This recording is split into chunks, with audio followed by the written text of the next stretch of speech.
Terima kasih pemirsa, Anda terus setia bersama dengan kami di Resep Ilahi. Marilah kita bersama gapai sehat walafiat, sehat fisik, sehat psikologik, dan juga sehat sosial, juga sehat spiritual. Nah pemirsa, kita sedang membahas penyakit metabolik diabetes mellitus. Semoga jika saat ini ada kita yang sedang sakit, segera Allah berikan kesembuhan, berikan kekuatan dan kesabaran dalam melaluinya, dan kita bisa bertemu kembali dalam keadaan sehat walafiat. Nah dokter, kita lanjutkan kembali. Ini bahayanya apa nih dokter? Kalau kemudian kita terkena diabetes mellitus itu. Ya, diabetes mellitus murni itu biasanya tidak berbahaya, hanya mengganggu. Makanya kita sebut tadi diabetes mellitus, penyakit metabolik itu pengganggu kehidupan. Pengganggu, betul. Ya, pengganggu dia. Nah, kapan berbahayanya? Nah, ini dia. Coba bahayanya dulu, tipe bahaya ya. Tipe bahayanya itu dipilah dua. Ya. Satu namanya tipe akut, ya, datang mendadak, serius. Yang kedua tipe kronik, datang pelan-pelan, berlangsung lama. Nah, akut ini adalah gangguan metabolik yang akut. Gula darahnya sangat tinggi. Terjadi ketidakseimbangan metabolik. Ini gawat ini. Ini sangat ilmiah, jadi tidak perlu kita sampaikan di sini ya. Nah, pokoknya jangan terjadi yang komplikasi akut daripada diabetes mellitus. Ya. Yang kedua, kronik. Nah, kronik ini yang kita sebut ya tadi. Sekali. Ya, untuk di mata, di jantung, di ginjal, di kaki dan lain sebagainya. Yang kedua, tambah infeksi yang merajalela dalam tubuh. Nah, itu udah bahaya-bahayanya. Jadi kegawatan pada penderita diabetes mellitus adalah komplikasinya atau perjalanan komorbidnya yang serius. Itu yang membuat kita repot ya.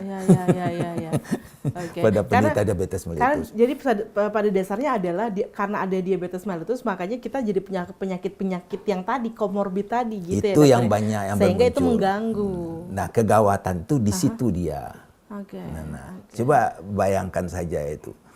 Kalau ginjal rusak sampai kronik, itu chronic kidney disease atau penyakit ginjal kronis, akhirnya gagal fungsi, orang terpaksa hemodialisis. Penyakit jantung koroner macam-macam tipenya yang terjadi. Ya. Nah, kemudian infeksi di paru itu yang terbanyak tuberkulosis. Nah, itulah bahayanya kalau komplikasi diabetes itu. Ya, atau diabetes yang tidak terkontrol. Nah, sekarang Irma, kenapa tidak terkontrol? Nah, ini dia, biang keladinya. Apa itu? Ya, yang pertama biasanya kegagalan dalam mengatur pola makan itu nomor satu. Paling banyak orang itu. Nah, dalam pola makan ini dibarengi dengan budaya hidup yang menyimpang dari tuntunan yang benar dalam asupan gizi. Nah, ini nomor satu ini, ya penyebabnya. Nah, yang kedua itu lalai dalam menjaga supaya jangan komorbid dan jangan komplikasi. Nah, ini kualitas kontrol pengobatan. Nah, itu yang bikin orang banyak gawat. Ya. Nah, apakah kemudian ini menjadi sebuah motivasi begitu bagi kita untuk memeriksa kesehatan kita secara berkala, dokter? Harus. Itu syaratnya diabetes mellitus. Kecuali dia udah paham betul, udah mengerti betul. Misalkan dia orang medis sakit gula, sakit diabetes, itu lebih gampang. Ya, tapi kalau tidak ya terpaksa berkonsultasi ke ahlinya. Itu ya makanya mengganggu ya dokter ya. Ya.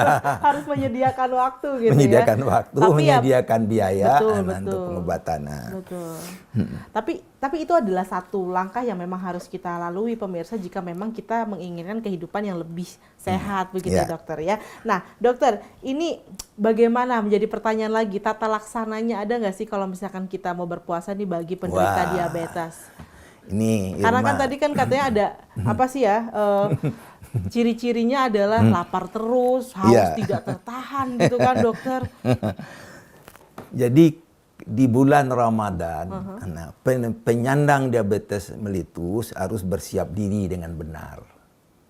Ya, ketahuilah penyakitnya, ketahuilah obat-obat apa yang dikonsumsi, semuanya diketahui dia, bersiap diri. Jadi marhaban ya Ramadan, nah harus dihadapi dengan hati yang suci dan senang menghadapinya. Nah, ada apa yang perlu diatur nanti kalau sudah sakit menempuh puasa? Yang pertama asupan gizi. Ya, asupan gizinya tidak berubah dengan waktu tidak puasa, cuma jadwal makannya malam. Oh. Ya, jadi contohnya dokter boleh dikasih contoh nih langsung saja nih jam-jamnya. Berbuka, habis tarawih, dan sahur. Baik. Nah, berbuka boleh manis-manis sedikit tuh boleh. Baik. Ya. Boleh sedikit, jangan tidak sama sekali. Kalau sahur, usahakan protein lebih tinggi. Nah, protein itu biasanya ada 4 makanan itu di situ: daging, ikan, ayam atau burung, telur, susu, jadi 5. Baik. Nah, itu protein, sumber protein itu diutamakan waktu sahur, dibanyain daripada biasa. Betul. Nah, ini juga di mix ya, jangan telur terus setiap hari gitu ya. Ini bahaya gizi juga. manusia itu harus seimbang ya. Harus seimbang. Seimbang bahan makanannya, seimbang jumlahnya, seimbang jadwalnya. Jadwalnya sekarang udah ada 3. Berbuka, habis tarawih kira-kira jam 9 jam 10 tambahan ya, dan sahur. Nah, habis tarawih ini apa yang dikonsumsi dokter? Kan kata udah malam takutnya mau tidur. Kalau bisa tinggi serat itu. Buah, saran kita ya, ada buah, ada yang makanan tradisional kan tinggi serat itu. Ya, yang sumbernya kacang hijau, jagung, dan buah ya, semuanya ada. Oke, yang tinggi serat. Jadi pemirsa harus diingat waktu buka puasa itu boleh dengan agak manis sedikit, tapi tidak boleh banyak ya. Terus yang kedua Irma, pengaturan konsumsi obat-obatan ini sangat penting. Nah, jadi obat ada 2, pakai insulin atau tidak. Kalau tidak itu tablet, obat hipoglikemik oral, itu macam-macam. Nah, ini harus diatur ini. Nah, biasanya dosis waktu sahur itu diturunin. Baiknya dapat petunjuk dari dokter, turunnya berapa. Oh gitu, jadi harus konsultasi ya. Iya, karena habis sahur itu 14 jam ke depan kita tidak makan. Nah, jadi sangat dipertimbangkan konsumsi obat-obatan, apakah insulin atau tablet waktu sahur. Nah, diutamakan waktu berbuka. Nah, itu obat-obatan. Kalau ada tindakan medik, ini tergantung dengan dokternya. Kita harus konsultasi ke dokternya untuk tindakan medik. Apakah ini membatal puasa atau tidak? Nah, kan begitu. Ada yang tidak membatalkan puasa ya. Jadi kesimpulan kita, atur makan itu. Bertekad memperbaiki jati diri walaupun menyandang diabetes. Ada pesan untuk orang penderita diabetes. Apa itu? Untuk kalau dia berobat ya. Jadi penderita diabetes itu harus berpendirian teguh dan optimis untuk kehidupan yang normal. Nah, ada pantun nih bahasa Minang. Mau dengar nggak? Mau, tapi tetap diartiin ya dokter ya. Oke. Sesudah muaro pastilah lawi. Melawan ombak dibawa galah. Biar sakit gulo salamau hidup. Sebelum cegak pantang menyerah. Artinya adalah sesudah muara pastilah laut. Melawan ombak di bawah galah. Tombaknya. Biar sakit diabetes seumur hidup. Sebelum sembuh pantang menyerah. Harus terus diusahakan. Itu Irma. Luar biasa. Ini adalah kalimat penyemangat ya dokter ya. Iya, jangan menyerah. Nggak ada sakit gula katanya seumur hidup. Biarin. Yang penting gulanya normal terus. Itu dia yang paling penting. 3 sistem pengobatan ditempuh dengan baik. Betul. Kalau ketemu dokter kan kita semangat deh. Berasa nggak punya penyakit lagi ya. Dokter terima kasih banyak sudah berbagi dan menyampaikan materi kali ini. Meskipun berat di awal tadi, tapi di akhir kita mendapatkan kalimat penyemangat yang insya Allah itu jadi bekal kita untuk kehidupan selanjutnya. Irma agak takut ya. Iya, tadi aku udah mau selesai aja kayaknya segmen 2 pemirsa.